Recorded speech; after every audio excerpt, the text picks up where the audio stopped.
¿Qué tal? Buenas tardes, noches con todos. Eh, a ver, permítame, voy a compartir un momento mi pantalla. Creo que la deben de estar viendo. Aquí está la presentación de ahora. Y, y bueno, saludarlos nuevamente y no empiezo sin antes agradecerles y presentarles también mis excusas la vez anterior que, bueno, luego tuvo que reprogramar el tema, producto que estaba fuera del país, pero bueno, ahora haré lo mejor de mis intentos para compensarlos y que esta hora o el tiempo invertido sea el mejor para ustedes. Así que preparen sus preguntas, que a ver, trataremos de dejarle un espacio muy bueno para que responder todo lo que se pueda sobre estos temas. Bien. Para tener mejor velocidad para todos, voy a dejar de compartir la cámara. A ver, pues, tenemos más streaming así, creo. Perfecto. Y empezamos. Eh, el tema que se va a tratar ahora es un tema, en verdad, muy interesante, del cual se tienen muchas aplicaciones, y las aplicaciones están llegando a niveles inclusive muy complejos a través del tiempo. Ah, básicamente, hablar de geomembranas es un tema en donde en verdad se tiene mucho desarrollo, a veces hasta por aplicaciones algo ya empíricas, en donde a veces respuestas no han habido a la par o acorde a la velocidad en cómo este material, este producto ha llegado a posicionarse. Así que para entender todo eso tenemos que recurrir a sus bases y desde allí poder entonces tener el cierto esquema con el cual comenzar a responder varias cosas, ¿no? A ver, arrancamos. Mm, la técnica empleada en geomembranas para impermeabilizaciones.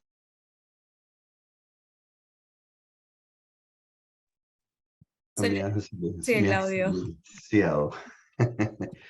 Ya, a ver, entonces, la técnica empleada para esto. A ver, es bueno siempre recordar de dónde vienen los geosintéticos. Esto siempre lo pongo como una introducción muy rápida, porque finalmente los productos sintetizados en laboratorios fue una necesidad, sobre todo en un momento en que el mundo vivía un gran problema que era una guerra mundial, sobre todo la Segunda Guerra, que fue una guerra muy complicada que dejó al planeta desabastecido de muchas cosas, y obviamente todos los que estaban en ese momento en confrontación bélica deseaban ganar y necesitaban recursos para seguir apertrechándose, ya sea de armamento, insumos y más cosas, ¿no?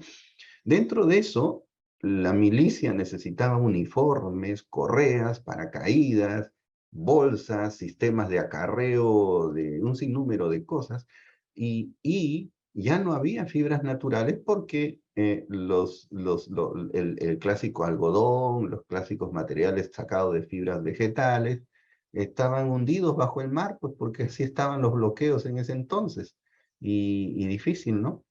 Entonces ya en los laboratorios, en la década de los años 10, hasta inclusive en 1800 y tanto, ya ni siquiera le podemos poner ya un número, ya la teoría sobre sintetizar elementos químicos se había establecido, y en los inicios de la década de los 1900 ya habían conceptos de sintetizar con claridad elementos como, por ejemplo, lo que más adelante nosotros íbamos a llamar poliamida, o un nombre más clásico, el nylon, por ejemplo, el rayón, crayón, que luego son marcas comerciales de empresas de ese entonces que fueron patentando esos nombres, ¿ya? Y dentro de eso también apareció uno conocido, el polietileno, el polipropileno, ¿m? Y estos aparecieron, pero fueron más útiles los otros. Es decir, por ejemplo, el nylon o la poliamida sirvió muy fácil para reemplazar cuerdas, para hacer tejidos. Apareció otro tejido interesante que fue el poliéster, y este también sirvió para hacer telares muy resistentes y muy livianos. Y esto fue lo que comenzó a abundar con rapidez y facilidad. Bueno, terminó la guerra y estos materiales mostraron su gran efectividad en servicio, vamos a decir, al estilo militar. Y luego, ¿qué sucede? la empresa privada toman esos desarrollos y lo quieren usar para aplicaciones civiles. La aplicación más sencilla fue hacer telas para prendas de vestir, muy económicas, mezcladas con fibras naturales, se hacían textiles, telas que hasta la fecha usted seguro tiene puestos sobre el cuerpo, compuestos parte de algodón, parte de poliéster, o muchas partes sintéticas de las cuales están hechas fibras de las prendas de vestir que usa actualmente, ¿no? Entonces, ¿qué sucede? Pero eso fue para usos civiles de ese tipo, doméstico. Pero para usos más industriales, hubo un interés ya sobre otro tipo de productos y ahí apareció, por ejemplo, el polivinilcloruro o el PVC, que fue interesante. Hubo un desarrollo inicial en el continente americano y sobre todo los primeros PVCs interesantes que trabajaron en la región de Estados Unidos, tanto así que inclusive se hicieron los primeros revestimientos de canales con láminas de PVC que las hizo el Bureau of Reclamation, dependencia del Ministerio de Agricultura de los Estados Unidos, como un programa de buscar revestimientos impermeabilizantes de bajo costo para obviamente usos civiles proporcionados por la industria y evitar hacer mucho movimiento de tierra para la construcción y mantenimiento de canales de riego. Como ustedes saben, las redes de riego para los sistemas de agricultura son importantísimos, ¿no? Y la producción agrícola de un país también, para no solo abastecer el país, sino para propósitos agroindustriales o de agroexportación, mayor razón todavía. Entonces, y los canales eran desde muy pequeños hasta muy grandes. Los programas fueron interesantes y se dieron los primeros usos de esta lámina, ¿ya? No la vamos a llamar todavía geomembrana, esta lámina que tenía una característica interesante, que era impermeable. Pero ¿qué sucede? Como también en Europa había, después de la Segunda Guerra Mundial, había un desarrollo fuerte también de estos materiales sintéticos para trabajar con los suelos, es decir, de geosintéticos, que en ese tiempo no se le llamaba así, sobre todo en el sector, en lo que, bueno, en ese entonces había quedado ya de Alemania, había un desarrollo de lo que luego fue el polietileno para hacer láminas de polietileno. Y así nacen también entonces lo que luego serían las geomembranas de polietileno en Europa. Luego vamos a ver que esos conocimientos se cruzan de América a Europa, el PVC, y de Europa a América, el polietileno, y comienza a haber una explosión de desarrollos interesantes, ¿no? Pero ya se imaginarán tantas posibilidades sin mayor control, necesitaban los técnicos que empleaban esas cosas aterrizar esos conceptos. Por eso en el año 77 se hace la primera reunión, la primera conferencia de fabricantes de geosintéticos en París, y ahí prácticamente se da el primer lineamiento y se da el punto de partida de lo que vendría a ser la ingeniería de geosintéticos. Y ya para el año 82 se funda la Sociedad Internacional de Geosintéticos, el IGS, como lo conocemos, del cual estamos hablando ahora, ¿no? Y con esto se disemina mucho más la información en todo el continente, en el continente, en el mundo, perdón. Y en el caso del continente americano, tenemos la sociedad, o perdón, el Instituto de Geosintéticos. En este caso, el Instituto de Geosintéticos en Estados Unidos es nuestro gran baluarte de investigación en lo que es este tipo de materiales. Ya con esto a la fecha es sobre lo que luego vamos a hablar de geomembranas. Tenga en consideración eso que acabo de decir, estas dos instituciones finales que son las matrices para nosotros para hablar de geosintéticos. El Instituto de Geosintéticos, que está en Estados Unidos, y la Sociedad Internacional, que ya esto regula a nivel mundial el concepto de información sobre geosintéticos en todos los continentes. Este sobremanera nos va a interesar bastante, ¿ya? Tengamos ese punto de partida. No podemos partir sin un punto técnico al año 2022 actualizado si no tenemos ya revisiones estandarizadas o bien revisadas de estas cosas que vamos a hablar. Aquí la idea es informar, documentar, preparar. Hagamos que este tiempo valga la pena en formarnos más. Es la responsabilidad del IGS y el IGS Perú. Ese es también su propósito y eso es lo que queremos hacer. Aquí no va a escuchar marcas. Disculpe si por ahí ve algunas marcas. Ya no me dio tiempo para borrar por ahí un logo, una banderita. Sin embargo, por favor, tome esto como una información lo más neutral posible y así es como lo vamos a mantener. A ver, Los geosintéticos entonces son materiales sintetizados en laboratorio de polímeros, y estos polímeros clásicos, básicos, para nosotros van a ser el polietileno, cuya abreviatura en inglés es PE, el polipropileno, cuya abreviatura va a ser PP, y el poliéster, cuya abreviatura va a ser PET. ¿Por qué no le ponen otras letras? Porque en inglés esto son las siglas de polientereftalato. Son talatos basados con radicales de polietileno, con partes de polietileno, y forman una molécula bien compleja. Por eso se dice PET, porque es polientereftalato. Por eso tienes así. Su nombre comercial, poliéster, ¿no? Más fácil. En cambio, esto sí se entiende fácil. Polipropileno y polietileno. Estos son los materiales que usted tiene que sumar a fierro corrugado, cemento, piedra, acero soldable y cosas y más materiales de construcción que usted conoce. Ahora usted, que es ingeniero año 2022, esto también tiene que sumarse. Si usted no sabe básico sobre estas tres cosas, está desactualizado de seguro. Entonces ayudemos a que su actualización esté mejor todavía. Ya vamos a dar bases para esto rapidito. Y los sectores en donde entran los geosintéticos, definitivamente, ahí están todos. Son todos, ¿no? Minería, transporte, hidrocarburos, agricultura, saneamiento, energía. En cualquiera de ellos se van a usar geosintéticos. Por ejemplo, como ejemplo, la minería usa todos estos en estas distintas formas, ¿no? Las geomembranas que vamos a hablar ahora, geotextiles para filtros, iones para filtros planares o drenes planares, GCLs para segundas contenciones, eh, geoceldas, que ya hablamos en otro webinar al respecto, y toda su gran posibilidad, no lo voy a repetir, es muy largo. Y aquí las mantas de control de erosión, que también cumplen labores interesantes temporales para propósitos de inicio, las geomallas en todas sus formas, para suelos reforzados, para estabilización de plataformas, para pavimentos, para tensores multiaxiales, tienen múltiples aplicaciones. Y las tuberías de polietileno también, que son en esencia también de polímeros, pasan por este. Ok, listo. Las geomembranas. Para hablar de este tema, usted tiene que saber un poquito de cómo se fabrican, porque si no, puede que usted esté desactualizado en ciertas cosas y es bueno que lo sepa. Vamos a hacerlo bien sencillo. Eh, Cuando uno quiere fabricar un material polimérico, tiene una máquina que tiene más o menos esta forma. Adentro de esta máquina hay un tornillo. Así. Y aquí tiene una especie de embudo, vamos a ver. Claro, esto está en soporte, bien bonito, y estoy dejando la cosa conceptual.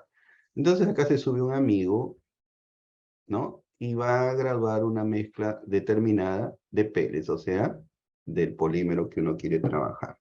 Cuando esto entra acá, esta zona de acá, todo este tubo largo, se calienta con un incremento de temperatura considerable, para que entonces este rodillo o este tornillo comience a girar, cae el material y, como es lógico, comienza a avanzar hacia adelante. Y cuando avanza hacia adelante, y como esto está caliente, se comienza a derretir y se comienza a formar una pasta. Esa pasta ya fluida, como este tornillo sigue avanzando, comienza a generar una presión en esta zona. Y aquí, como usted ve, adrede he dejado la forma de una especie de cabezal. Entonces el material ya fundido acá, con la presión que va generando el tornillo, que empuja hacia adelante esa mezcla derretida, vamos a decirlo así, comienza a salir en forma de lámina. Inmediatamente la idea es agarrarla y tomarla de alguna forma. Por ejemplo, acá puede ver un rodillo así, que se supone uno gira así y el otro así, y recibe esto así, bonito. Vamos a aceptar al señor Osvaldo González. Ahí está. Esto me hace recordar la universidad. A ver, entonces llegamos acá, y para que se vaya enfriando y tenga forma, entonces le hacemos pasar por una cosita así, otra cosita así, y cuando ya tiene una temperatura como para empezar a hacer los rollitos, entonces ya lo pasamos por unos polines más bonitos, y de aquí probablemente lo comenzamos a hacer rollo. Y cuando sale como rollo, lo cortamos y tenemos un rollo de geomembrana, por ejemplo, de una lámina. Este proceso se llama extrusión. Y esta es la forma más básica de extrusión, lo que acaba de ver acá. Y este proceso se lleva a una temperatura bien alta, ¿ya? Suficiente para que esta mezcla sólida se vuelva obviamente una masa viscosa y pueda ser a presión convertida por extrusión a una lámina, ¿no? Listo. Ya entendió cómo se hace una lámina. Este es el proceso básico. Pero el proceso no es así. Para armar una geomembrana, primero necesitamos un cabezal especial que sea bien ancho, pues, ¿no? Imagínense, gigante. Y eso requiere toda una instalación más grande. La máquina es más compleja de lo que ve acá. Y esto entonces todo se convierte en una cosa más compleja, así, para tener toda la línea completa. Entonces, hacerlo de este modo con un cabezal, vamos a llamarle plano, tiene sus formas, no es difícil, se puede hacer, solo que hay formas tal vez más eficientes en el sentido de producción y de calidad de lo que uno obtiene, porque al presionar en un solo lado, yo voy a tener una buena resistencia en este sentido, que le vamos a llamar de sentido de la máquina, pero el que se ve afectado un poco por el proceso es el sentido transversal. Entonces, cuando yo quiera sacar una muestra de este material, probablemente el sentido de la máquina tenga mejores propiedades mecánicas que el transversal. Entonces, si yo quisiera sacar algo más homogéneo, existe una forma más simpática. Bueno, aquí ya comenzamos la alucinación. Entonces, cambiamos este cabezal y lo cambiamos por un cabezal circular, así, miren, así circular. Y ese cabezal circular, ya bueno, lo voy a dibujar completo. Circular, ahora esa ranura está por acá en medio. Entonces yo voy a inyectar por debajo esta masa caliente y esto va rápidamente a formar una especie de masa por encima. Acá aplico una presión interna, esto se comienza a inflar como una esfera y en un momento dado se rompe y comienza a formarse una especie de cilindro.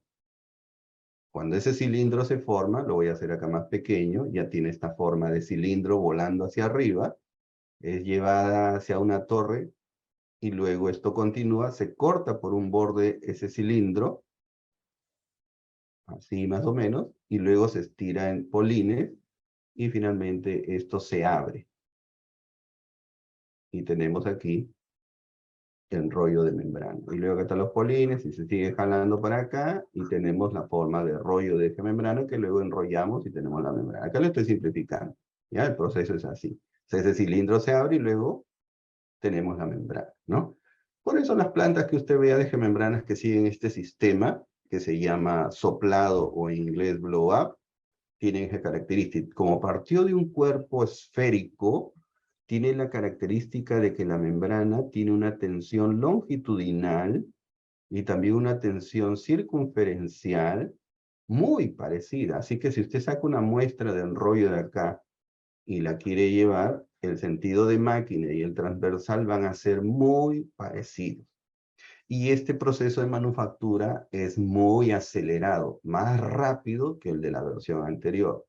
Entonces, este sistema suele ser el más deseable en varios aspectos como resultado de producto, velocidad de producción, eso incide a favor del cliente que tiene un producto entonces más económico y todo lo demás. Pero hay algo más. Borramos todo esto, regresamos acá. Si ya entendió, el tema es que lo que no le dije es que en la fabricación usamos 3 extrusoras, no una. Y las 3 extrusoras envían su contenido a ese anillo.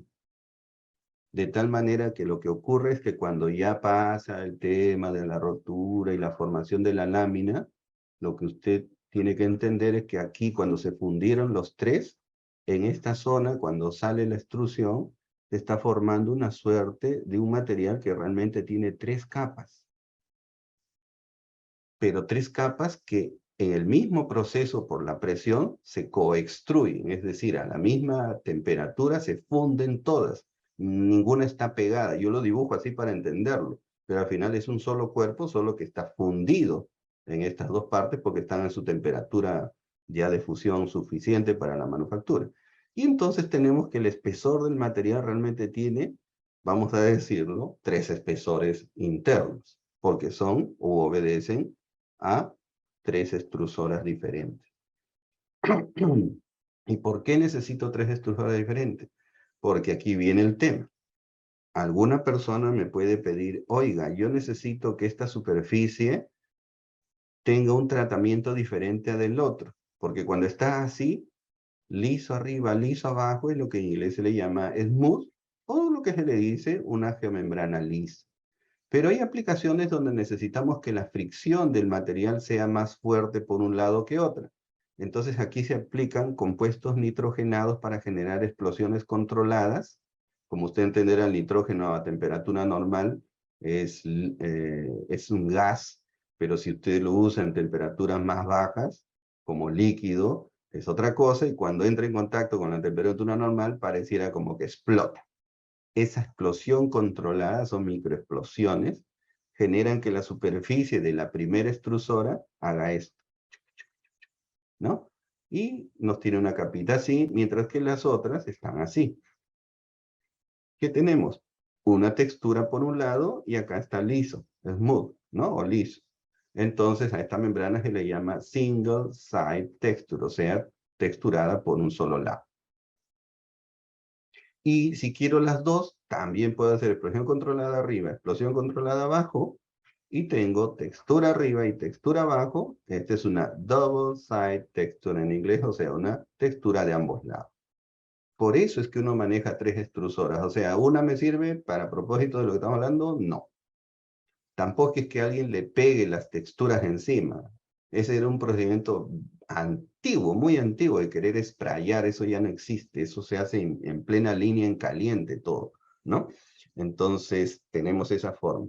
Pero alguien también puede creer o desear, por ejemplo, que esta cara de arriba tenga un color.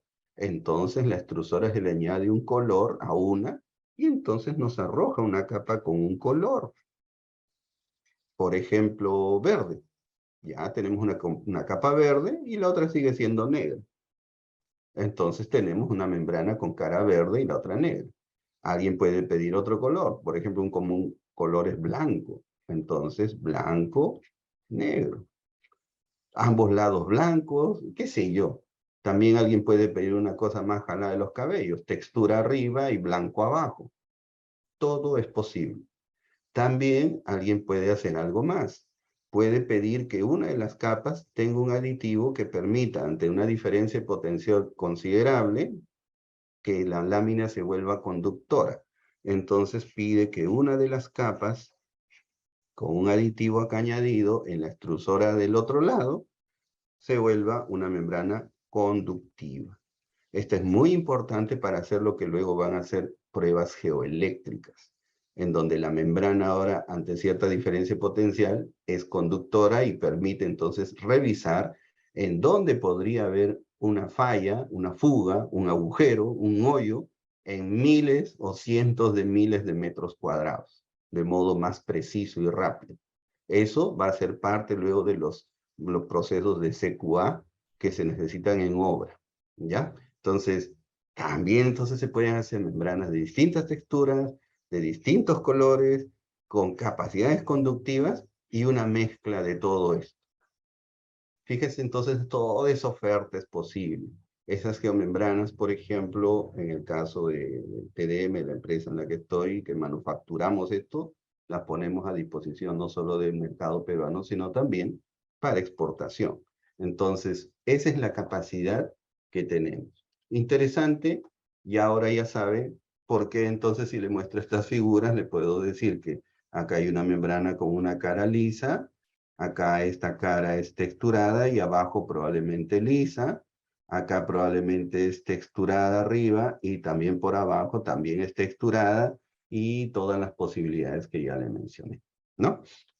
Esa es la geomembrana, en su sentido de manufactura, vamos a decir. Los otros geosintéticos que acompañan a una geomembrana son muy clásicos, los geocompuestos drenantes, los GCLs, que me imagino serán motivo de otras charlas, muy interesantes estas aplicaciones. El GCL es solo como una muestra, fíjense la inclinación en la que está esta instalación, y lo que están colocando los señores son capas de arcilla de espesores muy controlados. ¿no? Son capas de segunda contención. Sería imposible en esos niveles de inclinación colocar capas de arcilla, pero con el GCL sí se puede. Entonces hacen factible lo que es muy difícil con materiales convencionales tradicionales. Son complementos a la membrana dependiendo de la situación, el diseño, el dimensionamiento. Aquí estamos viendo el caso de una geomembrana en pleno proceso de instalación, y esas cositas blancas que usted ve no son otra cosa más que sacos de suelo. Las membranas, más o menos como una referencia, tienen algo así como un peso de alrededor de 1 kilo, solo como referencia, puede ser un poco más, un poco menos, dependiendo del espesor de la membrana, pero pueden pesar más o menos así. Entonces, en ambientes como el que está viendo en la imagen, es fácil que corran velocidades de viento libre y generen succiones. Cuando la succión se da, entonces es fácil levantar una lámina de 1 kilo de peso para el viento. Entonces es fácil que de pronto un rollo entero que pesa como 1,5 toneladas o 2, que tiene como 200 metros de largo por 7 de ancho, qué sé yo, cuando está abierto pueda ser succionado por el viento y levantado en el aire. El problema es que luego en el aire estamos viendo una cosa que vuela, que pesa como casi 2 toneladas, y al que le cae, bueno, pues le origina un accidente peligrosísimo. Por eso, durante la instalación se tienen que colocar lastres temporales. Son esas bolsitas, esos sacos de suelo que usted ve allí. Son indispensables en los procesos de instalación utilizar sacos de lastre temporal, ¿no? Listo. Siguiente tema. Acá pueden ver el caso de GeoNets, que se usan como elementos de detección de fuga que van asociados a las geomembranas. Esto es para cuando el sistema entre en servicio, en operación, para detectar si es que en algún lugar hay una fuga y el sistema tiene una doble contención. Eso lo vamos a ir explicando más adelante. Nos indique esa fuga, es decir, tenga esa fuga por dónde ir, por dónde drenar, para poder saber que el sistema está teniendo una fuga. Por eso se le llama detección de fuga, o en inglés leak detection, ¿no? Entonces los iones nos sirven mucho como un espaciador para ese propósito. También algo que acompaña una geomembrana son los viejos y muy buen amigo de la geomembrana, el geotextil. Pero el geotextil no va a entrar con sus funciones de filtro o separación como lo conocemos. Entra como una función interesante para la geomembrana. Entra para generar una protección contra el punzonamiento. Aquí en estos minutos que vienen vamos a tratar de entender cómo así, ¿ya? No vamos a entrar en más detalle. Y van primero, luego viene la geomembrana y probablemente encima de ella vaya otro geotextil para proteger a la membrana por ambos lados o por un lado, dependiendo. Ok, detalles del dimensionamiento con geomembrana. Primero, ¿cuál es la función de una geomembrana? Creo que la imagen hace alusión a eso, ¿no? A diferencia de un geotextil, la geomembrana, al ser un producto extruido, ya no me pregunten qué es extrusión, ya se los expliqué, sale entonces una lámina concentrada y bien sellada de un polímero en una densidad suficiente que no permite tener una permeabilidad muy alta. Sí es permeable, pero su permeabilidad es tan baja que para fines prácticos ingenieriles se le considera impermeable. Ahora vamos a entrar a ese detalle. Por eso esta imagen hace alusión a unas gotitas de agua por aquí y por allá, ¿no? Entonces, no son gotitas de felicidad, son gotitas de impermeabilización. Es decir, cuando la permeabilidad es tan baja, entonces el agua, esto es lo que quiere decir la fotito, no pasa con facilidad de un lado al otro. Es tan baja la permeabilidad de las geomembranas que los ensayos para medir esos parámetros miden realmente transferencia de vapor, ni siquiera de agua, y vapor forzado para indirectamente calcular la permeabilidad. ¿Ya? Ahora vamos a ver ese detalle. Entonces, ¿qué sucede? ¿Cuál es la función entonces de una geomembrana? La función de una geomembrana, vamos a entenderlo de dos formas. Es impermeabilizar. Listo. Esa es la función de una geomembrana. Miren, esto va a ser como cuando Cuando Jesús le dijo a Pedro que me vas a negar 3 veces, yo les digo, ¿cuál es la función de la membrana impermeabilizada? Yo les aseguro que durante el recorrido de esta presentación yo le voy a decir, y se acuerda con la función de la membrana y se van a olvidar. Y los ingenieros se olvidan para qué sirve una membrana. Y confunden el uso de una membrana. Y cuando lo confunden, entonces lo diseñan mal o lo mal emplean. Y hasta en eso a veces también tienen un poco de culpa algunos fabricantes que le quieren añadir propiedades mágicas de pronto a un material cuya función no es. Por eso es bueno que usted tenga, así en lo posible, un conocimiento neutral en lo posible, ¿no? De estas cosas y luego usted hará sus propias conclusiones, ¿ya? La función de la membrana es impermeabilizar. Las versiones modernas de esto es servir como elemento de barrera, como así se le conoce en los comités actuales, ¿no? ¿Barrera contra qué? Contra paso de fluidos. Ese es un término mucho más moderno, ¿no? ¿Qué fluidos? Agua, gases, qué sé yo, ¿no? Este es el sistema de contención o barrera. Pero en esencia hacen alusión a lo mismo, ¿ya? Entonces, esta es la función. Con esto dicho, entonces la membrana no sirve para reforzar. No lo intente, no siga ese camino. No caiga en ese juego. Tampoco la membrana hace, como quien dice, pues una función de, no sé, de ser un elemento que ayuda a N cosas. No, solo sirve para impermeabilizar. Entonces, si lo entendemos así, debemos limitar sus comportamientos mecánicos a la salvaguarda de esta gran función. Ya. Ya lo dije, ya lo advertí. Vamos entonces. Usted va a caer, va a ver, va a caer. Primera parte. Si sirve para impermeabilizar, ¿cómo se demuestra o cómo se manejan los conceptos de permeabilidad o de tasa de flujo? Bueno, la justificación de una membrana en su sentido básico es hablar de una ecuación muy básica, que es la ecuación, que es lo que se conoce como la ley de Darcy, que es esta de acá, ¿no? ¿La dejamos pasar a Melissa o no? No va a negar. No, mejor dejamos pasar. Listo, ahí está. Acá dice,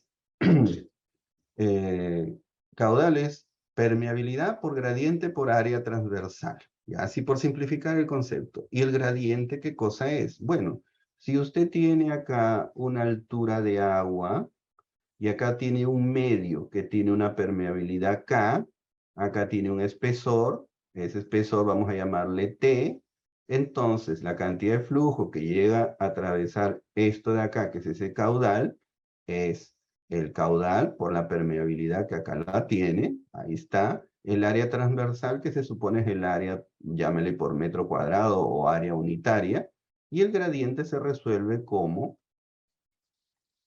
la altura que yo quiero pasar de agua, que genera la cabeza de carga, a través del medio del espesor T, o sea, H más T, todo dividido sobre el medio que quiero atravesar, que es T. Este es el gradiente, y luego el área que ya lo conoce.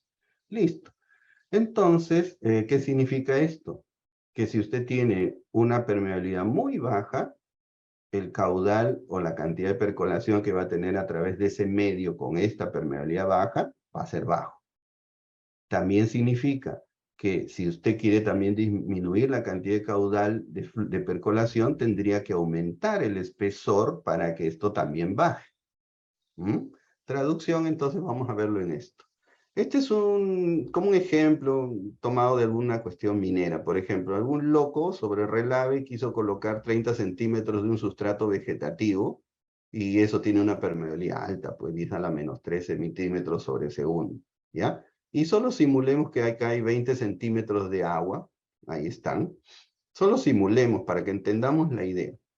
Entonces aplicamos la ley de Darcy y tenemos el medio. ¿Y qué es lo que pasaría aquí? Como la permeabilidad es tan alta, o sea, deja pasar tanto, entonces, mire la cantidad de caudal que sale. Va a pasar 14.400 metros cúbicos por día por hectárea de cantidad de agua que va a atravesar ese medio de 30 centímetros de ese suelo, de ese sustrato vegetativo. O sea, no está impermeabilizando nada y está dejando pasar toda esa cantidad de agua fácil al otro lado. Por lo tanto, necesitamos algún sistema que nos auxilie para ese propósito, que nos haga de barrera. No podemos colocarlo así. Obviamente, este ejemplo es el más tonto de todos, pero es para explicar, es para partir de algo, ¿no? Ya, vamos al tema ahora sí más útil. Yo voy a poner ahora sí una capa, vamos a llamarle en sentido práctico de arcilla, o como dirían en otros medios un poquito más profesionales, un soil liner o un compacted clay liner, ¿no? Ya esos términos así ya tienen otro level con escucharlos así, de 30 centímetros y con una permeabilidad de 10 a la menos 7. Este es un material que para fines prácticos puede ser un material con gran contenido de arcilla o en todo caso con un nivel de plasticidad alto, como quiera entender. ¿Ya? Entonces, ese es un material de esa naturaleza. Si le pusiéramos 30 centímetros, entenderá que si volvemos a colocar los 20 centímetros de agua y esto quiere atravesar estos medios, ahora le explico por qué hay dos ahora, y llegan aquí, y esto es impermeable, entonces el agua va a querer acumularse. Si se acumula es peligroso y por eso se suelen colocar capas drenantes, como en este caso, para que el agua que acumulen con una pendiente hacia algún lado, el agua comience a fluir así y tenemos una capa drenante. Como es una capa drenante, esto es más permeable aún, por eso entonces no ayuda para los temas de impermeabilización, pero sí para drenar. Entonces tenemos la primera capa que pusimos que deja pasar mucha agua, más esta que deja pasar adrede más agua, así que son solamente capas complementarias. El problema sigue siendo el mismo, es decir, pongo los 20 centímetros, el agua pasa por acá, pero cuando llega aquí, le cuesta atravesar este medio. Y cuando lo logre hacer, aplicando la ecuación de Darcy, ¿qué es lo que tenemos? Lo que tenemos es que aquí vamos a lograr encontrar qué cosa, que los 14.400 metros cúbicos por día por hectárea se transforman en 3 metros cúbicos. Miren lo que hizo 30 centímetros de una capa de arcilla. Interesante, ¿no? Ahora, si yo quisiera bajar esta cantidad de 3 metros cúbicos por día por hectárea, para este ejemplo hipotético, debería ser, ¿cómo debería ser para que ese caudal baje? Sencillo, para que ese caudal baje, tendría que aumentar el espesor, porque no voy a cambiar la permeabilidad. El área sigue siendo la misma. Entonces, ¿qué me queda? Si usé 30 centímetros, tal vez debería usar 60 centímetros de arcilla para que este valor baje, o tal vez 1 metro para que este valor baje. Pero fíjese que son metros cúbicos todavía, es una cantidad brutal de agua que percola. Por eso es que se tienen que colocar capas brutales de espesores de arcilla, ¿no? De 1 metro o 1,5 metros, qué sé yo, para lograr percolaciones muy bajas. Aunque usted no lo crea, para la década de los 50, 40, 60 y hasta 70 todavía, y en algunos casos 80, eso es lo que se hacía. Pero eso significa explotar canteras gigantescas de volúmenes de arcilla. Pero es que la tecnología no ofrecía otra cosa. Con la aparición de las geomembranas, mire lo que pasó. La geomembrana tiene un nivel de permeabilidad del orden de 10 a la menos 12 centímetros de segundo. Y la arcilla está aproximadamente en 10 a la menos 7. Estos son valores referenciales. Puede bajar un poquito, un numerito más, un numerito menos, y este también. Así que vamos a estar siempre en el orden de magnitud, no lo vamos a poder evitar. La membrana es fácil, unas 10.000 o 100.000 veces más impermeable que una arcilla, le guste o no le guste. ¿Por qué? Porque mientras que uno es un suelo compactado, y eso que tiene su técnica para compactar la arcilla, la geomembrana pasa por un proceso de sintetización molecular y luego por un proceso de destrucción muy delicado, metro cuadrado a metro cuadrado, por lo que ya le expliqué. Por lo tanto, tengo un material muy homogéneo aquí, entonces es muy difícil que 1 metro cuadrado de geomembrana no le venga igual a otro metro cuadrado de geomembrana. En cambio, el caso de la arcilla, al proceso de construcción tengo que ponerle mucho cuidado porque yo no voy a tal vez compactar capas de 60 centímetros, de 1 metro en una sola capa. Tengo que compactarla por capas más pequeñas. Tengo que hacerle control de calidad. Y eso toma tiempo porque como son capas con plasticidades algo altas, requiere amasado para controlar el contenido de humedad y eso consume tiempo de hora máquina y eso consume entonces o reduce, perdón, mi rendimiento de instalación. Finalmente, 1 metro o metro y medio de arcilla puede que requiera 4 niveles o 5 niveles de compactación, y eso por día me hace avanzar en metros cuadrados muy poco. En cambio, en geomembranas avanzo cosas brutales. ¿Qué es brutal?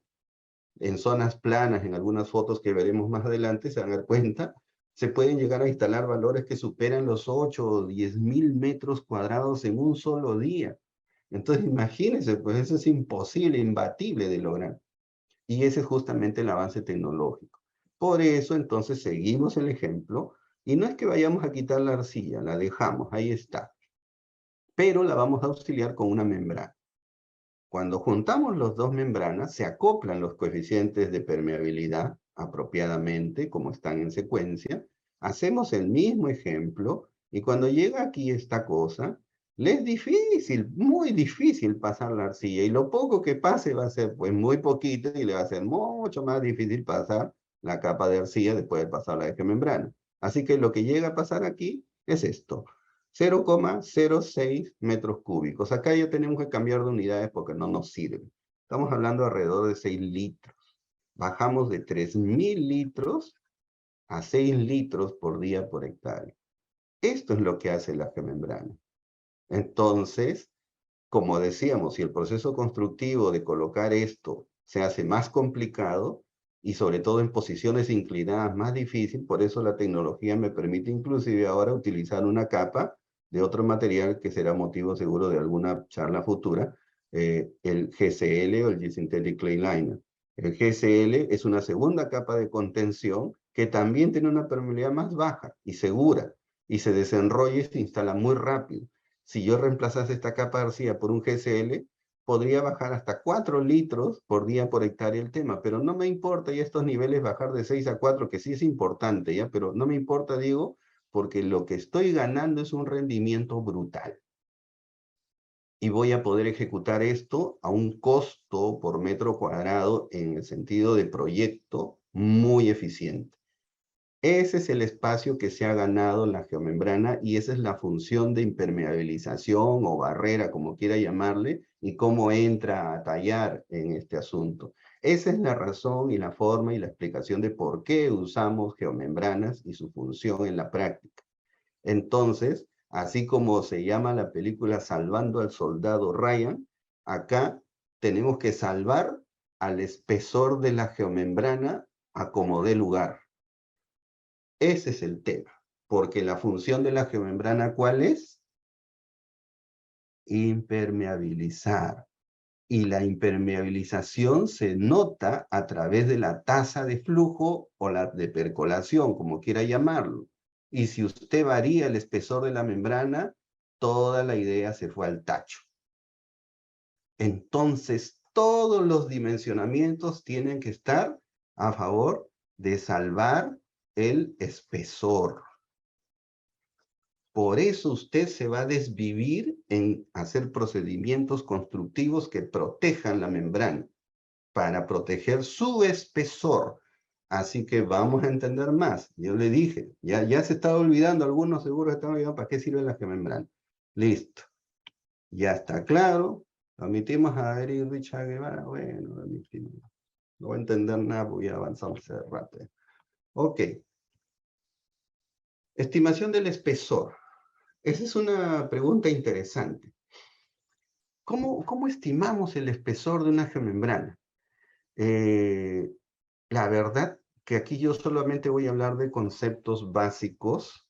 No puedo tocar todo lo que quisiera hablar sobre el tema, porque para eso necesitaríamos un workshop, un taller, que tal vez el IGS IGS Perú, con su buena directiva, seguro estén planeando algo más completo y complejo. Seguro el IGS manifestará sus temas de favorecer a la comunidad de ingenieros a través de cursos especializados ya de otra naturaleza, pero aquí al menos en esta ventana de tiempo podemos dar unos pauteos de criterios básicos.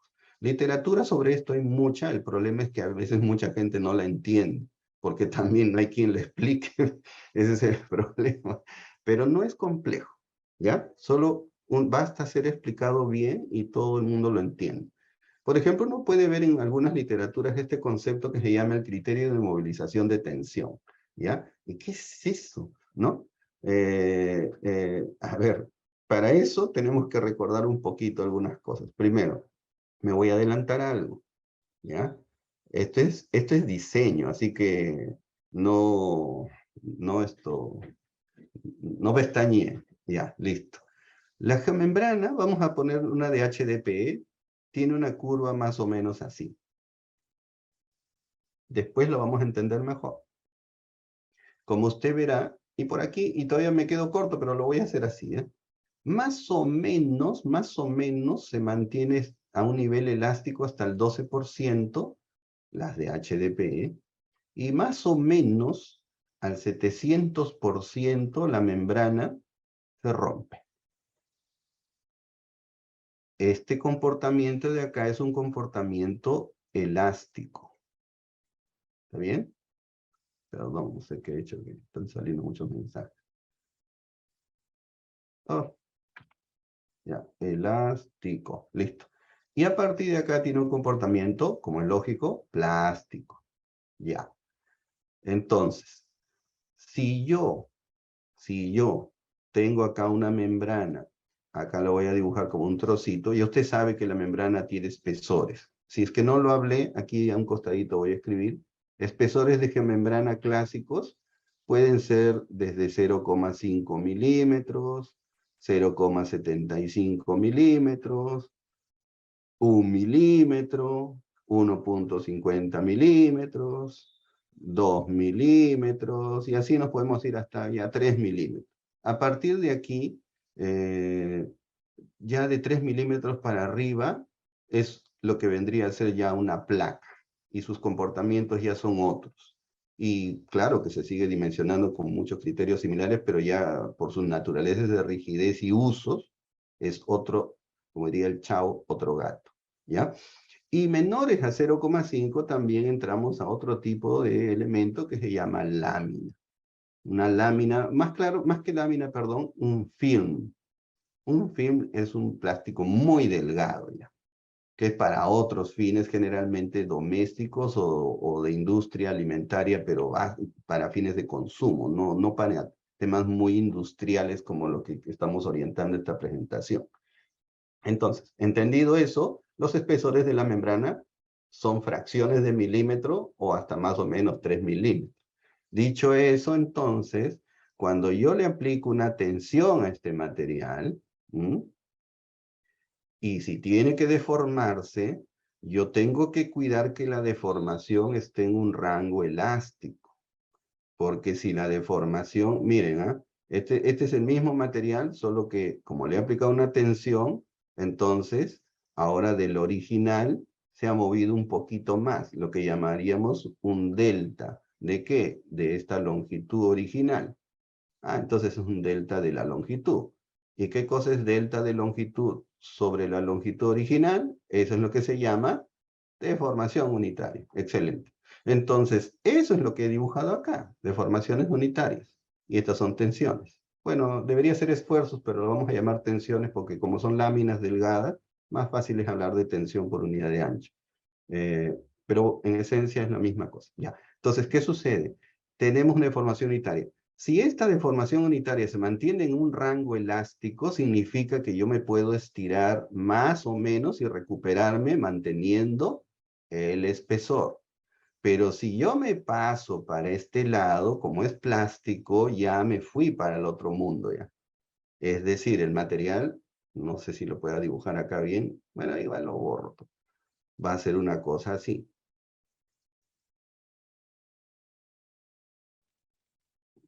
Creo que está más que claro lo que estoy haciendo. Acá está la tensión. Creo que cualquiera me entiende. No le digo, si no me entienden, alcen la mano porque no lo voy a ver. Entonces, aquí, ¿qué sucede? El espesor, ahora resulta que es este. Si este era el espesor original, este va a ser el espesor final. Yo creo que para cualquiera está claro que el espesor final es mucho más bajo que el espesor inicial. Y si es así, y yo usé la ecuación de Darcy, como ustedes recordarán, ¿qué pasó con el espesor? Lo bajé mucho, subí la tasa de percolación. destruí toda la idea de impermeabilización. ¿Por qué? Por creer que puedo trabajar en el rango plástico porque la membrana se rompe al 700%, entonces tengo hasta el 700% para trabajar. Error. No se diseña más que para un rango elástico. Entonces esto es lo primero que tiene que saber. ¿Por qué? Porque ¿cuál es la función de la geomembrana? Impermeabilizar. Pero como la gente se olvida, diseñan para el 20%, para el 70%, para el 800%, a pesar que dicen que ya no da más, ya, pero bueno. Y les importa muy poco, porque dije que la membrana igual se estira. Sí, pues, pero pierdes espesor. Y si pierdes espesor, aumentas tasa de percolación. Entonces, ¿qué me sirve que esté la membrana estirada ahí? Tú la ves, pero ya no cumple su función.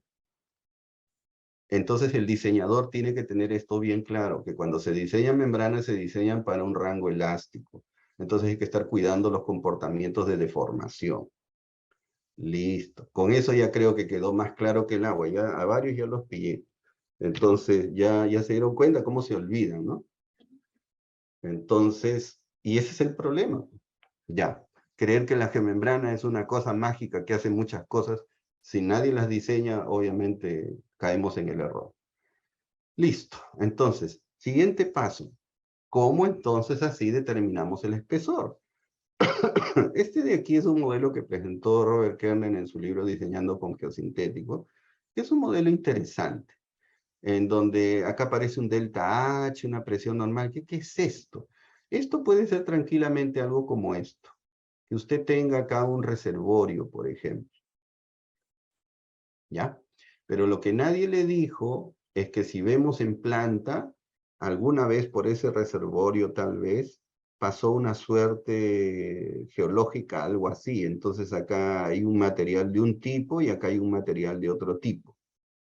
Entonces cuando usted ubica ese reservorio, miren, solo para seguir la idea, está así, en esta posición. Entonces hay una zona que probablemente reaccione diferente ante las cargas sostenidas que otra. Estoy haciendo solo un ejemplo figurativo. Varias razones hay, pero permítame explicar primero el punto. Entonces resulta que esta zona de acá puede que tenga un nivel de asentamiento en el tiempo diferente al de acá.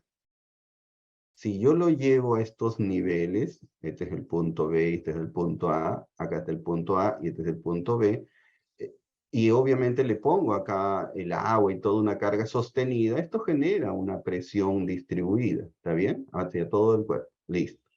Esto se va a sentar una cantidad, que tal vez sea esto. Y esto de acá, vamos a suponer que se asienta otra cantidad, tal vez sea esto, porque son dos zonas diferentes. Entonces aquí yo voy a tener que la membrana va a ser una suerte como esto. Esto entonces está presionado por ambos lados, como verán, y esto también. Pero esto de aquí ha generado lo que viene a ser un asentamiento diferencial. Y ese asentamiento diferencial está haciendo que la membrana, como pueden ver acá, genere esto de acá. Una deformación especial, en donde aquí se está originando un cuadro de tensión. Lo que hay que cuidar aquí es que la deformación unitaria en este sector no vuele más allá del rango elástico. Este es el tope. Así que yo tengo que estar en cualquiera de estas partes. Si estoy por acá, ya fui. ¿Y cómo controlaría para que no se me vaya? Bueno, pues cambiando el espesor. El espesor me va a dar rigidez axial. Entonces eso me va a controlar el efecto. Entonces, si se fijan, pasa por hacer un análisis de mecánica de suelos y con eso, con información geotécnica, revisar con mucho cuidado que las condiciones estáticas, las condiciones pseudoestáticas que pueda tener el medio y alguna otra más que sea de relevancia. Y para esos casos de análisis, ver cuánta deformación diferencial yo puedo encontrar en cada escenario. Y para el escenario más crítico es el que yo debo encontrar esa tensión que se forma en el modelo. Esto que dice delta de H hace alusión a la deformación diferencial, entonces yo tengo que calcular estas posibles diferencias que puedan existir. Lo que yo hice fue un ejemplo hace un momento de cómo podría darse. Lo otro usted lo tiene que encontrar de varias formas. No es que necesariamente por la mitad de un reservorio pasa un tipo de suelo y otro. Cuanto más grande el reservorio es más fácil de deducir ciertas cosas. Por ejemplo, pueden haber zonas de corte y de relleno, pueden haber zonas que tienen configuraciones geométricas diferentes a otras. Por ejemplo, es muy común a veces, uno tiene una ladera así y necesita hacer un juego de reservorios. Entonces, a veces es fácil que se haga una cosa como esta, ¿no? Se corta así y cuando llega acá, de pronto para el siguiente reservorio, dicen, ya este lo voy a hacer acá, así, este así y este así y listo. Ahí están los dos reservorios finales. Pero cuando uno modela esto, las deformaciones inducidas acá por los suelos en condición estática y pseudoestática tienen que ser revisadas para conocer las deformaciones y ver las deformaciones unitarias que se forman ya sea aquí o acá. Traducción, puede que usted requiera hacer un análisis ya sea de elementos finitos, aunque sea a un nivel elástico, sin llegar a un refinamiento tal vez, si es que quiere tener para un cuadro específico esto, o usar un modelo alternativo analítico o empírico para estimar asentamientos o deformaciones que me permitan conocer esto para aplicar el modelo que figura acá en kernel. ¿Ya? Eso es lo que hay que hacer. Si usted no sabe cuánto le va a exigir a la membrana, ¿cómo entonces la va a dimensionar? Eso es un problema geotécnico. Por eso los geosintéticos se manejan bajo el rubro de la geotecnia. Es decir, un especialista en geotecnia tiene las herramientas y los criterios para estimar las deformaciones del suelo sobre las cuales la membrana tendrá que acomodarse. ¿Mm? La membrana sigue lo que el suelo le permita, no al revés, porque la geomembrana solo sirve para impermeabilizar. Entonces no esté metiéndole propiedades mágicas de refuerzo o separación o cosas absurdas, ¿ya? No lo haga, no lo haga, ¿ya? La geomembrana sirve para impermeabilizar. Entonces quien manda, quien controla la membrana es el peso distribuido del fluido que está encima, en el caso del ejemplo del reservorio, y el suelo que hay abajo, en la regalada gana que le dé al suelo desplazarse ante los efectos de la puesta en servicio. Entonces, dicho eso, usted tiene que modelar esas deformaciones y esas son las que va a exigirse a la membrana y compararlas con la curva de esfuerzo de formación y ver si está en el rango aceptable. Si lo está, el espesor que usted está escogiendo con el cual compara la curva es correcto y obviamente por los análisis, si son elásticos simples, tienen cierto nivel de conservación, se manejan con un factor de seguridad. Si usted hace un análisis más refinado, entonces su factor de seguridad será más bajo porque su refinamiento es mucho mayor. Eso ya es diseño de geotecnia, ¿no? Entonces está referido a eso. No hay entonces un tema donde yo asumo un valor. Bueno, usted puede asumir el valor que quiera. Es como que ahorita en este momento diga, a partir de ahora, todos los reservorios del mundo se tienen que diseñar por un asentamiento diferencial de 100 milímetros. Es absurdo, pues. No existe eso. No es lo mismo colocarlo sobre rocas, sobre arena, sobre suelos granulares, arenosos, presencias de niveles freáticos. Sobre todo cuando los proyectos son grandes, es cuando usted tiene que ser más cuidadoso con el dimensionamiento. Cuando los proyectos son pequeños, por ejemplo, un reservorio de 100 metros cuadrados, una cosa así, 500 metros cuadrados, eso es mucho más sensible a no hacer tanto refinamiento. Pero aquí estamos hablando de proyectos grandes, grandes, grandes, ¿no? Entonces ahí es cuando tienen que tener cuidado, cuidado, cuidado, ¿no? Por eso le estoy dando el pauteo. Entonces, cuando usted determina eso, este modelo es bien simplón, el que planteó Kernel. Lo dejamos entrar a este señor, vamos a entrar, ya está. Aquí entonces, lo que dice Kernel es, encuentre esto y ahora puede aplicar esto, ¿no? Usted conoce esta presión normal y lo que necesitamos saber cuál es la distancia en la que esta presión normal logra hacer que aquí forme como una especie de pared, una pared como si fuese empotrada, Y aquí el material, por la exigencia que tiene, en este sector se va a ver exigido a su máximo. Lo que quiero es que en este punto se use la deformación unitaria elástica máxima de la membrana, que en este caso va a estar del orden de 12%. Si no lo quiere entender así, no se preocupe. Acá hay unas tablitas en donde le dicen, si usted está manejando una presión determinada de tanto y está usando una membrana, por ejemplo, de 1.50, entonces la distancia de movilización va a ser de 180 milímetros. Significa que con 180 milímetros usted va a poder movilizar la fluencia. Por eso se le llama movilización. Se refiere pasar al nivel de fluencia para diseño, ¿ya? Bueno, la verdad es movilizar a cualquier deformación unitaria, pero lo vamos a interpretar a fluencia porque al menos el mensaje que creo le está quedando es que usted cuando diseña membranas, las diseña de modo elástico. ¿De acuerdo? Listo. Entonces, al final lo que tiene es esto de acá. Y aquí sale ya el modelo se perfecciona porque acá yo conozco la presión, conozco las fricciones tanto de arriba como la de abajo, si voy a usar geotextil o no, la fricción de arriba será de un tipo y la fricción de abajo será de otro tipo, ¿no? Y con eso yo ya puedo dimensionar, descomponiendo vectorialmente esta tensión de la membrana, que yo la conozco de la curva de esfuerzo de formación, conozco la tensión elástica, la conozco, sé hasta dónde da el máximo y como conozco el delta, puedo saber el ángulo beta y con el ángulo beta ya puedo determinar cuál debería ser la ecuación de equilibrio de esto. Y así corroboro si para un espesor el equilibrio se da. Si no, tendré que subir el espesor para que el equilibrio se dé. En un espesor determinado se va a dar el equilibrio. Y si no se diese, bueno, entonces resulta que el suelo de abajo se está deformando tanto que ni siquiera los espesores más grandes de 3 milímetros pueden, es porque su suelo necesita, ¿qué cosa? Creo que ustedes ya han pasado por algunas presentaciones de eso. Necesita una estabilización. Este suelo está malo, necesita corrección, necesita rigidizarlo.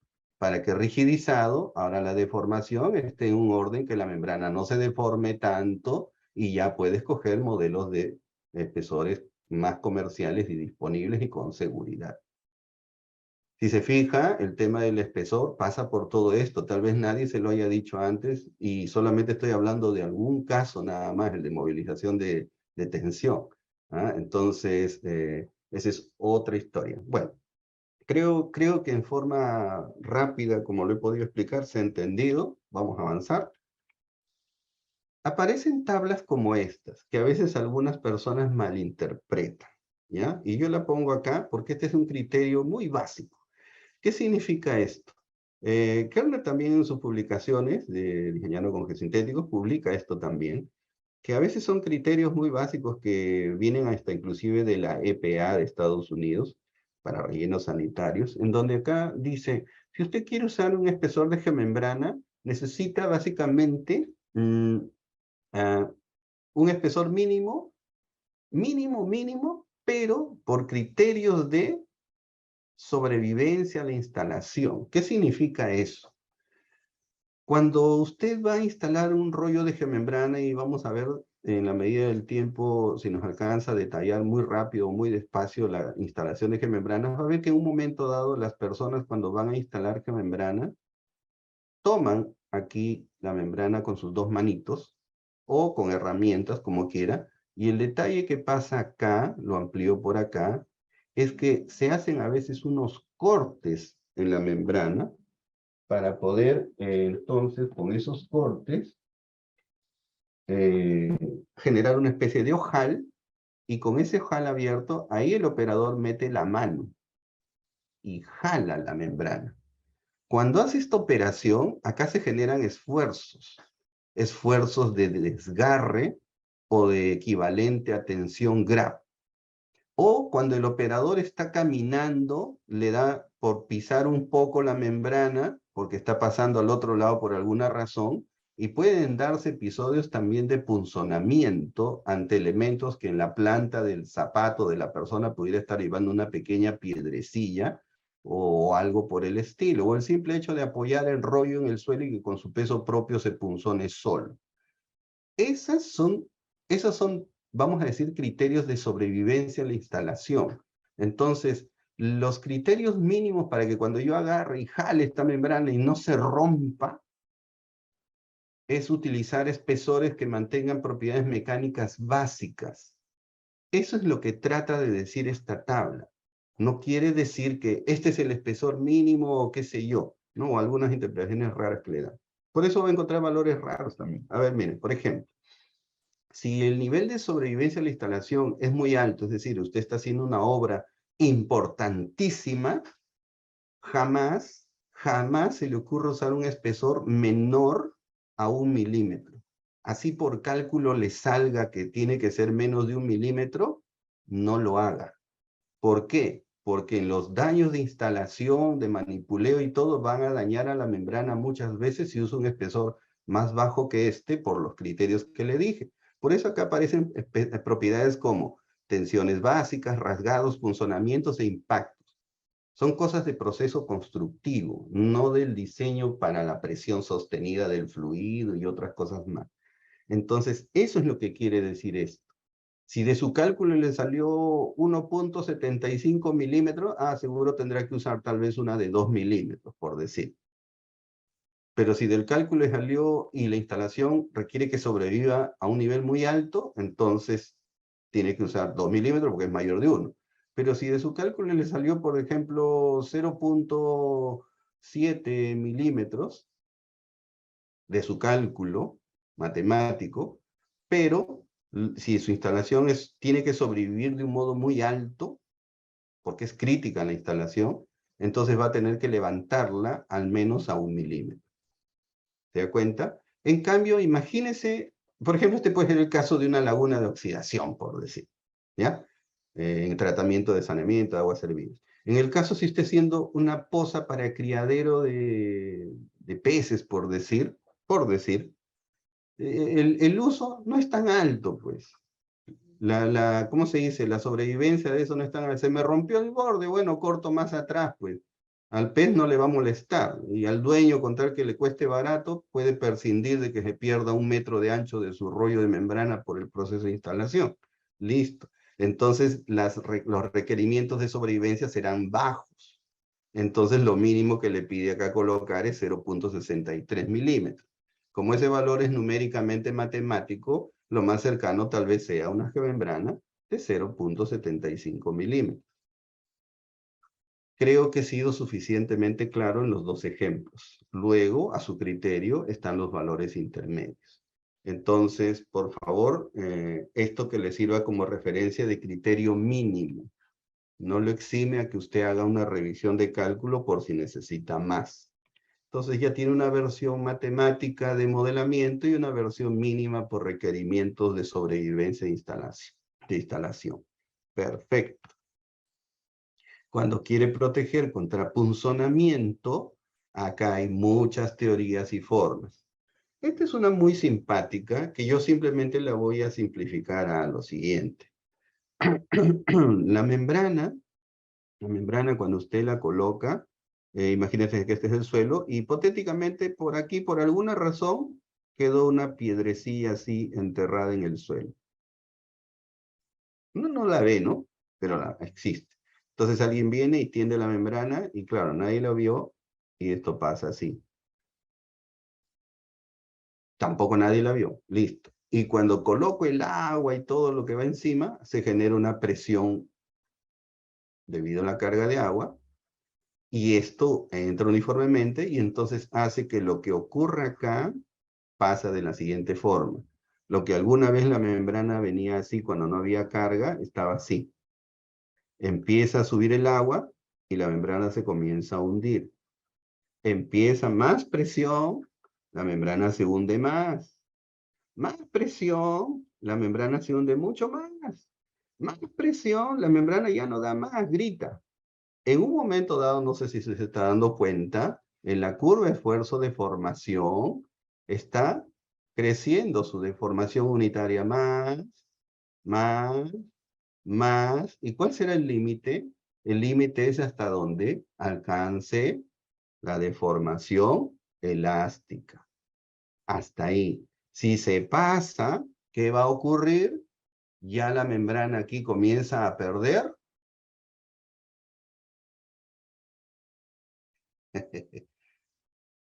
¿Para qué sirve la geomembrana? Para impermeabilizar, ¿no? Entonces comienza a perder. ¿A qué debe la impermeabilización? A que tiene un medio con una permeabilidad baja. Y el medio está representado por el espesor. Comienza a perder espesor y toda la percolación se da más. Por eso se enciende la alarma y ya no puedo seguir más allá de esto. Es más, yo debería trabajar esto con un factor de seguridad para no llegar a este extremo. Este modelo, que me parece muy bonito, fue desarrollado en conjunto de dos ingenieros. A uno de ellos lo conocí hace mucho tiempo, que es ahora el doctor Dani Narello, que, bueno, mis saludos en donde esté. Esto fue tema de su tesis doctoral. Este tema que los invito a buscar, hágase miembro del IGS. Toda esta información la va a tener mucho más gente conocedora que va a compartir con ustedes mucha información. Se va a educar y formar bien. Ok, entonces, ¿qué sucede? Este modelo predice el tema hasta qué punto puedo deformar la membrana. Listo. Pero resulta, le adelanto, que la membrana no se puede deformar tanto y por eso necesita un auxilio. Entonces, ¿qué es lo que se hace? Lo que se hace, el ejemplo de nuevo, acá está la piedrecilla, se pone un geotextil. El geotextil, yo lo voy a graficar así, bien adrede. El geotextil entra así y encima viene la membrana así. ¿Está bien? Entonces, cuando yo quiera hacer ahora de nuevo el mismo tema, usted entenderá que aquí está la rigidez axial de la geomembrana y aquí está la rigidez axial de el geotextil. Ahora hay dos rigideces. De acuerdo a la mecánica de materiales, las fuerzas en los materiales se dividen, en este caso si son fuerzas axiales, acorde o proporcional a sus rigideces. Entonces, si pongo un geotextil con una suficiente rigidez axial, voy a absorber más tensión, ¿no? Más tensión de este efecto inducido por la presión que la geomembrana. Recuerdan que el tema era salvando al espesor de la membrana, entonces le alivio a la membrana para que no se tensione tanto y el geotextil se sacrifica con su rigidez axial en ese propósito.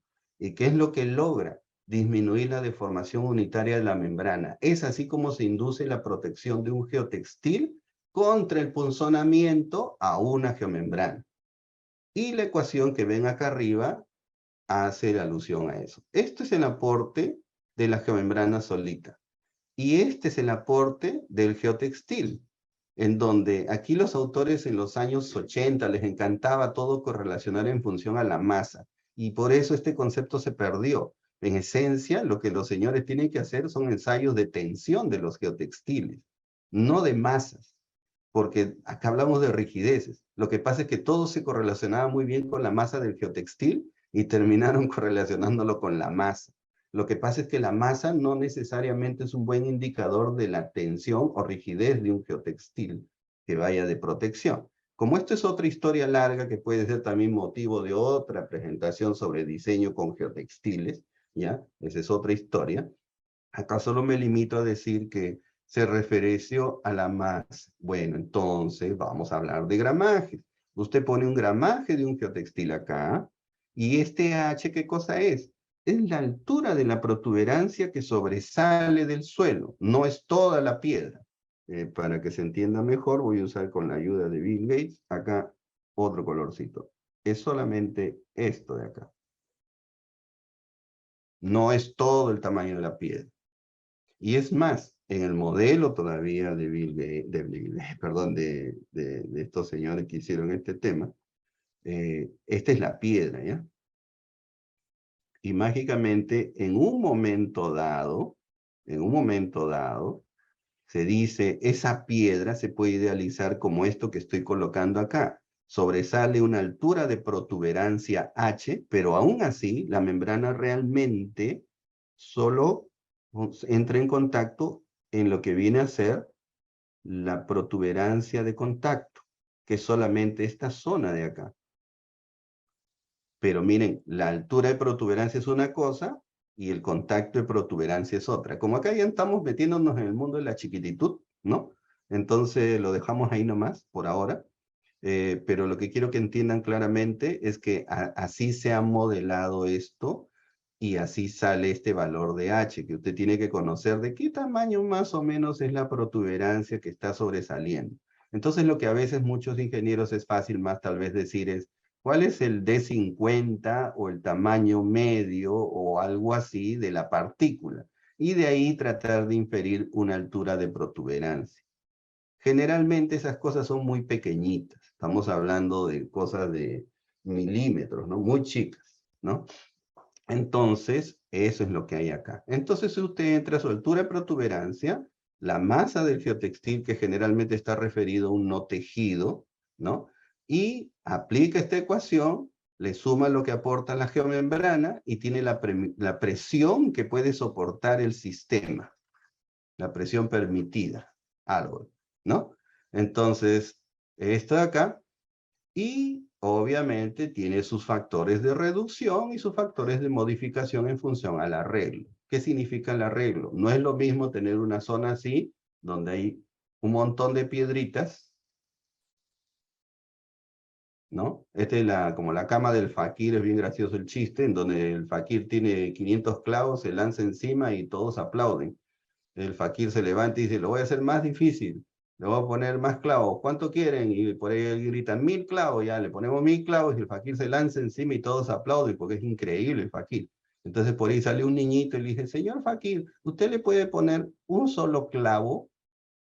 Y ahí se acabó la historia, ¿no? Entonces, claro, si yo pongo una sola piedrita es más dañino que un montón de piedritas. Esos son los factores de modificación de arreglo de piedra, tamaño de piedra y un montón de cosas.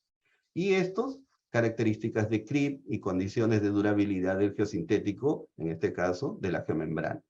Con estos factores modificados, se calcula el gramaje apropiado de un geotextil que proteja a una geomembrana. Esta geomembrana está hecha para una de 1.5 milímetros HDPE GM13. Si usted quiere usar otra geomembrana, simplemente baja proporcionalmente al espesor, el valor de esto, que es 50 kilopascales, lo baja, y así adecua para otros espesores de geomembrana. Como ve, hay mucha ingeniería detrás de esto. ¿Y por qué hacemos todo esto? Porque la geomembrana sirve para impermeabilizar. Entonces hay que proteger el espesor para que entonces no haya aumento de tasa de percolación y se logre el propósito de la impermeabilización. Ese es el concepto. Entonces por eso los otros geos entran a ese propósito.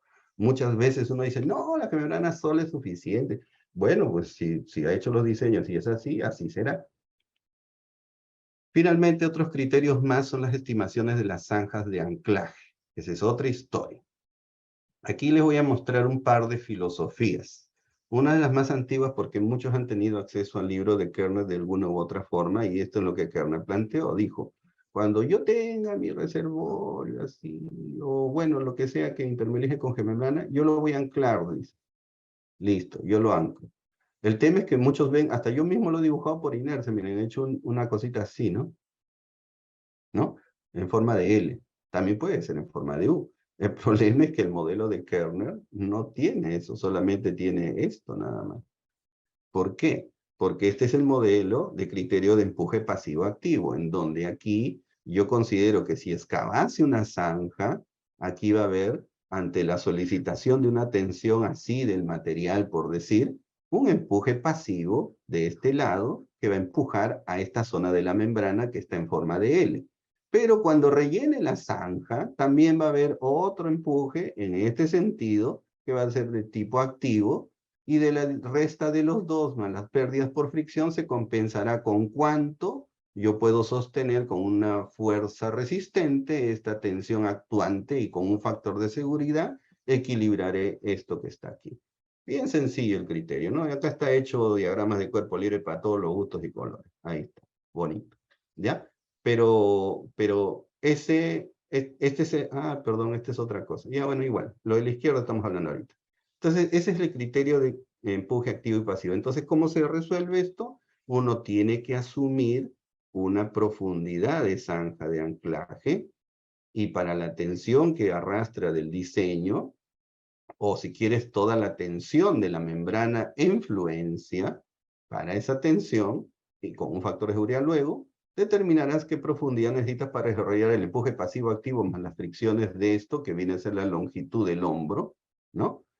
Y con eso determinar pues qué profundidad es, y con eso finalmente determinar cuál debería ser el tamaño. Pero no sé si se fijan, acá hay una pequeña trampita.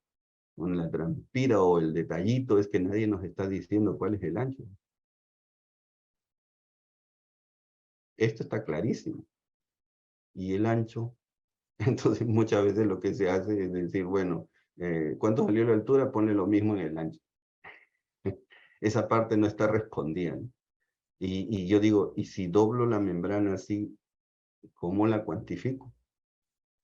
O mejor aún, si doblo así, ¿cómo la cuantifico?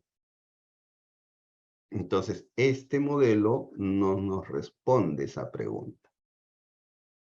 Pero por lo tanto, al basarse en las partes más básicas, es un modelo conservador. Así que lo que haga con esto va a ser conservador. Listo. El otro criterio es uno que me gusta mucho y que tiene ya no solo justificaciones y ensayos ya de hace tiempo, y lo uso bastante en varios proyectos porque va a favor de la eficiencia, que es el criterio de Euler o el criterio de las pérdidas por fricción. ¿Ya? ¿Qué significa esto? Acá está la ecuación finalmente que gobierna ese criterio, pero en esencia dice lo siguiente. Si usted viene con una fuerza así y da curva alrededor de un elemento que tiene un radio determinado y hace un ángulo beta en este caso, y la superficie de aquí con el material, la cuerda, lo que sea que tenga, tiene una fricción delta.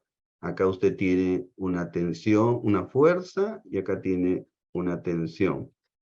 Entonces, la fuerza es grande. Cuando pasa por esto, ocurre que aquí hay pérdidas por fricción. ¿Por qué? Porque, como se entenderá, aquí se forman un contacto de presiones normales gigantescas, que inducidas por la fricción generan pérdidas a favor. Entonces, una tensión alta puede controlarse con una tensión baja porque se me está sumando las pérdidas por fricción de contacto. ¿Ya? Entonces, eso es lo que dice. Siguiendo ese criterio, entonces, cuando yo vengo con el ángulo por acá, con mi tensión, acá tengo un primer punto de cambio y una primera pérdida. Luego lo que pierda por fricción de acá, por producto de la presión normal, y acá que va haciendo más pérdida. Luego acá tengo otra pérdida por punto de cambio. Entonces la tensión se hace más chica. Luego llego acá y acá tengo otra pérdida por punto de cambio. La presión se hace mucho menor.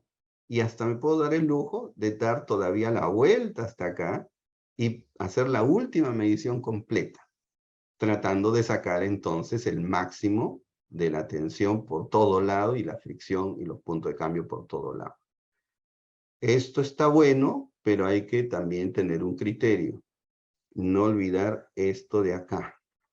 Esta longitud al punto de cambio inicial del talud con la parte horizontal es importante. Ahorita vamos a hablar de eso, pero en líneas generales este es el criterio. Ahora, hecho eso, cuando uno aplica ensayos sobre este tipo de cosas, lo que ocurre en la práctica, y lo vamos a ver si lo hacemos de otro colorcito así bien bonito, es que aquí este material llega así y efectivamente hay esto, acá hay un angostamiento curioso así, ¿no? Acá hay una movilización para este otro lado, y acá curiosamente esto se levanta más o menos así, algo así. Es el indicador de cómo funciona esto en la práctica, ¿no? Cuando uno ve ensayos de este tipo, o a veces este material se abre un poco para acá y viene acá.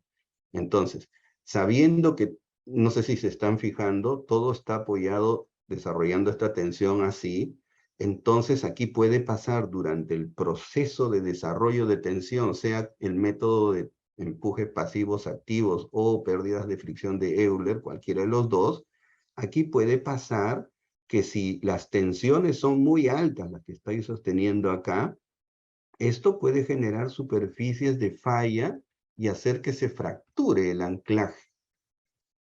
Entonces, todos estos métodos son buenos, pero en la medida que la estructura sea de importancia elevada, esto requiere una revisión también de este valor de acá, porque depende mucho de los parámetros de corte del suelo que esté aquí para desarrollar entonces superficies de falla que me desarrollan corte. Y el corte es una cosa que depende de la ecuación de Coulomb. Entonces, si es así, esta longitud tiene que ser suficiente para que se desarrolle el corte que me da el factor de seguridad apropiado para la obra que estoy haciendo. En obras grandes, esto se tiene que revisar así y así se deduce cuánto es este valor. No lo saque de tablitas si está manejando un reservorio que tiene 10, 15 metros de profundidad. No lo haga. Colecte la información de geotecnia, haga los análisis de equilibrio límite de esto en último los casos. Si quiere hacer algo más perfeccionado con elementos finitos, bienvenido, pero cualquiera de los métodos le va a decir si la longitud de desarrollo para el tipo de suelo que está usando es correcta.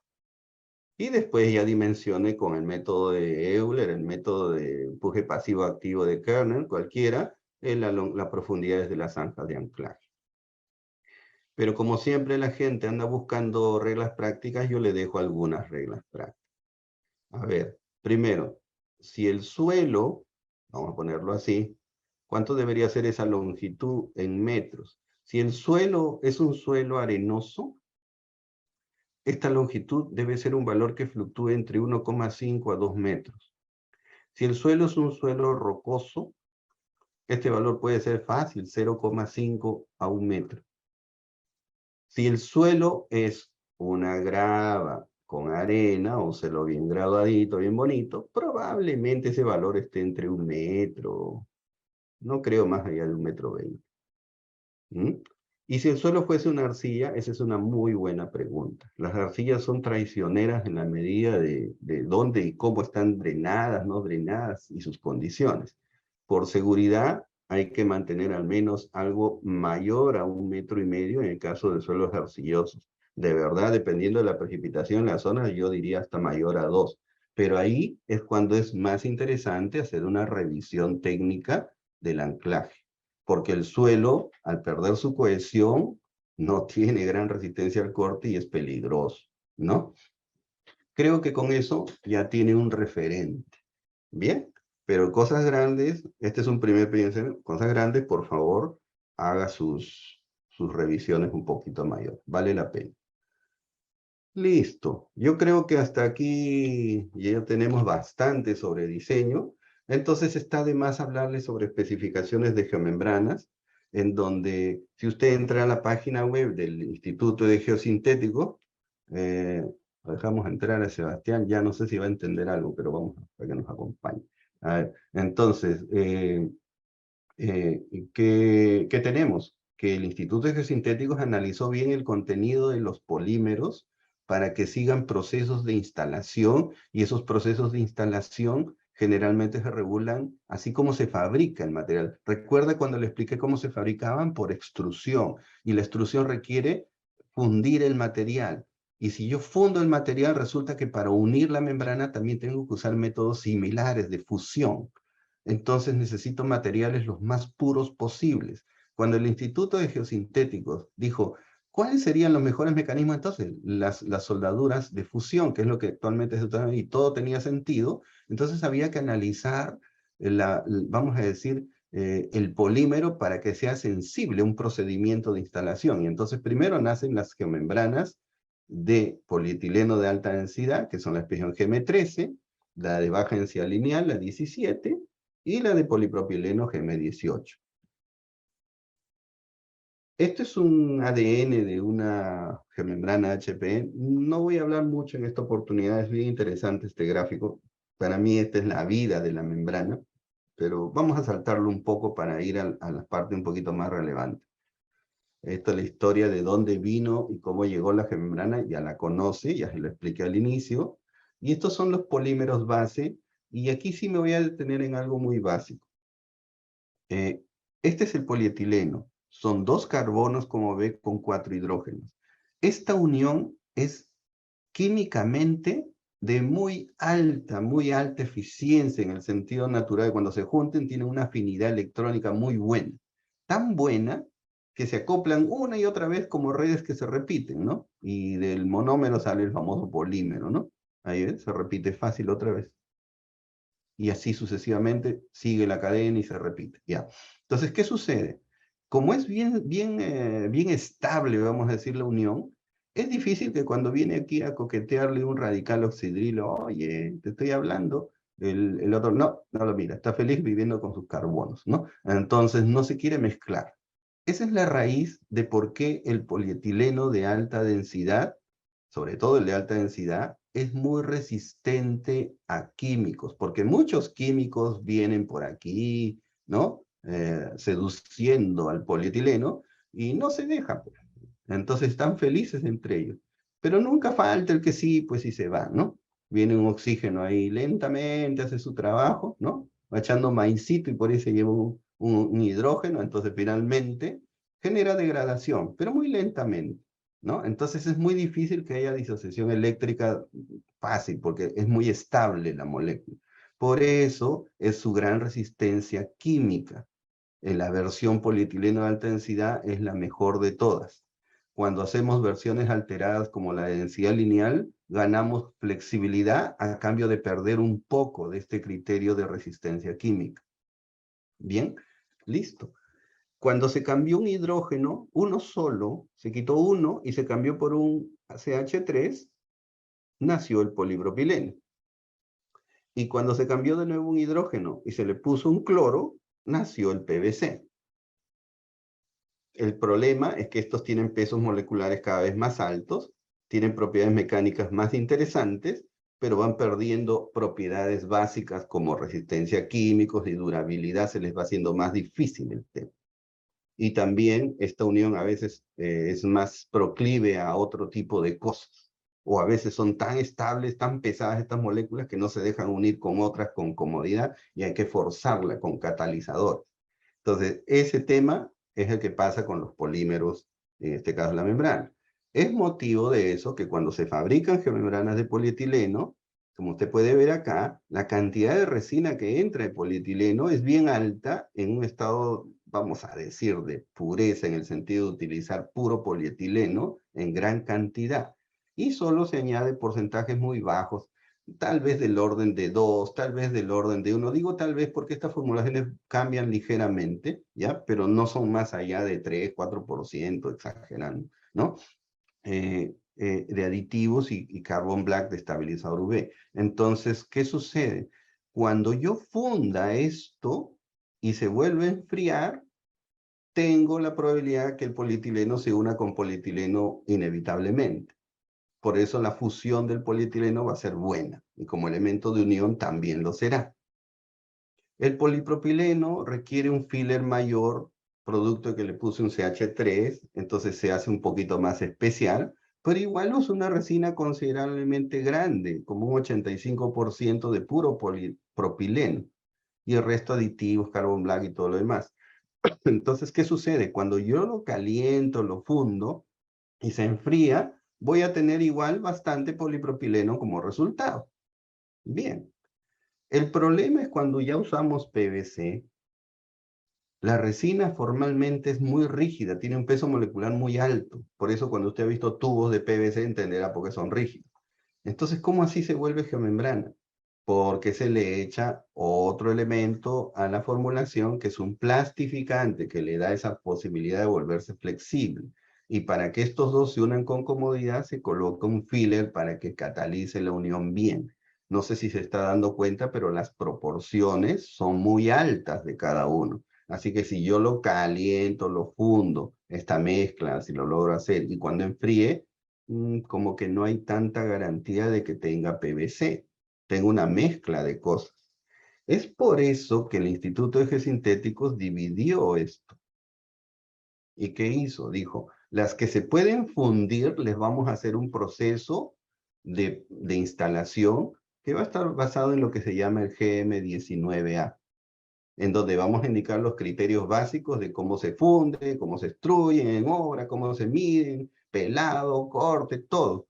Porque estas tienen las mismas formas de ser fundidos como proceso, como fabricación, para los fabricantes de manufactura y para los instaladores, para los que hacen aseguramiento de calidad en obra. Y por eso nace este estándar que también lo va a encontrar en la página web junto con las especificaciones de la geomembrana.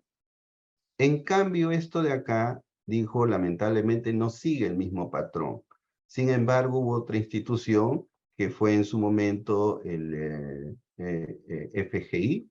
Bueno, actualmente es el PGI era inicialmente y ahora se llama FGI, que está en Illinois, y que han trabajado arduamente para que también se pueda tecnificar bastante el uso del PVC, pero bueno, siguen sus criterios y están bien, están buenos. Pero nuevamente, los criterios homogenizados que trabajó el Instituto de Geosintéticos es lo que prevalece y la industria actualmente usa muchísimo el polietileno en sus variantes y eventualmente el polipropileno con métodos de instalación y aseguramiento muy complejos y muy utilizados, ¿no? El PVC también tiene su uso para otro tipo de fines, inclusive como gemembrana, no decimos que no funciona, sino que cuando toca demostrar temas como durabilidad, temas de diseño, un montón de cosas, la variabilidad de su composición le resta entonces aseguramiento de predicción de comportamiento en el futuro. No decimos que no funciona. Para una obra que va a durar 20 años, 30 años, seguro estamos bien.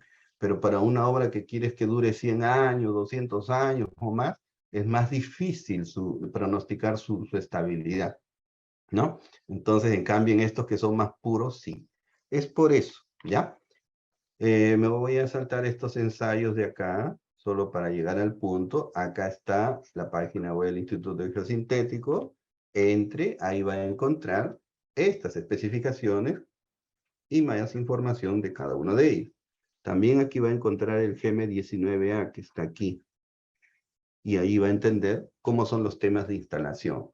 O sea, estos tres de acá son para plantas de manufactura y gente que va a utilizar para diseño estos temas, porque salen las fichas técnicas de estos materiales.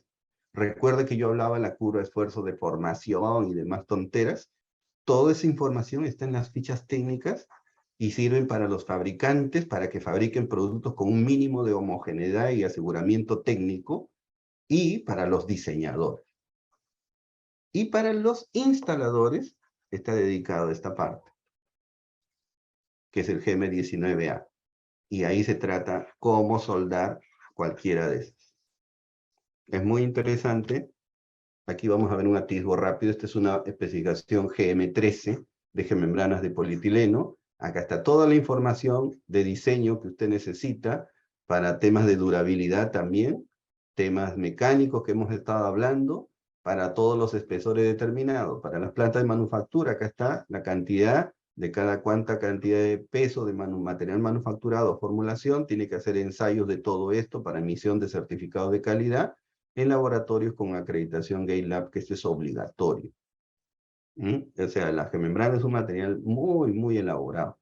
La GM17 también tiene sus propias propiedades, como se ven acá, y aquí la GM18 también. Estas son las especificaciones genéricas en gemembrana y con estas tablas usted debe diseñar. Qué bonito que el mercado esté al año 2022 estandarizado. El querer seguir otras especificaciones para gemembrana de polietileno ya es caer en las tonteras del mundo oscuro de tiempos atrás, ¿no? Eso ya no existe. Son prácticas antiguas comerciales que hay que evolucionar, ¿no? Teniendo plantas de manufactura local es absurdo querer apelar a ese tipo de cosas. Más bien aprendamos a diseñar bien, esa es otra cosa, ¿no?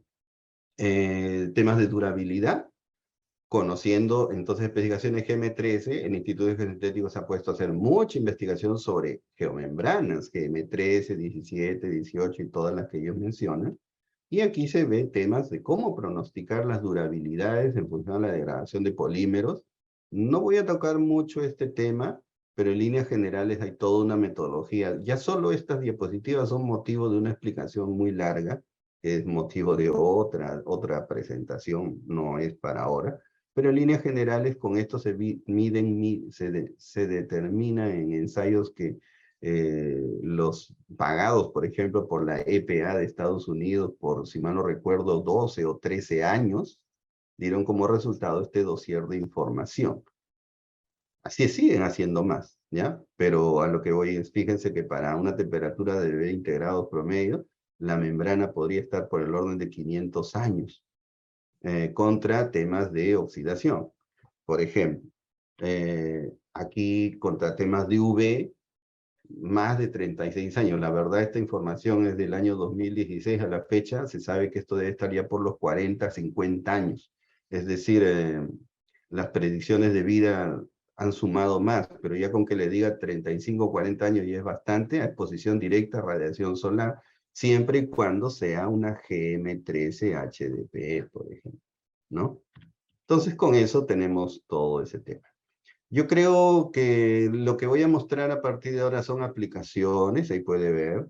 No quisiera hacer de esto una presentación ya más larga para dar tiempo para que seguro algunas personas consulten. Aquí hay más temas durante el proceso de instalación de todo este tipo de obras, rellenos sanitarios, para lixiviación y temas afines.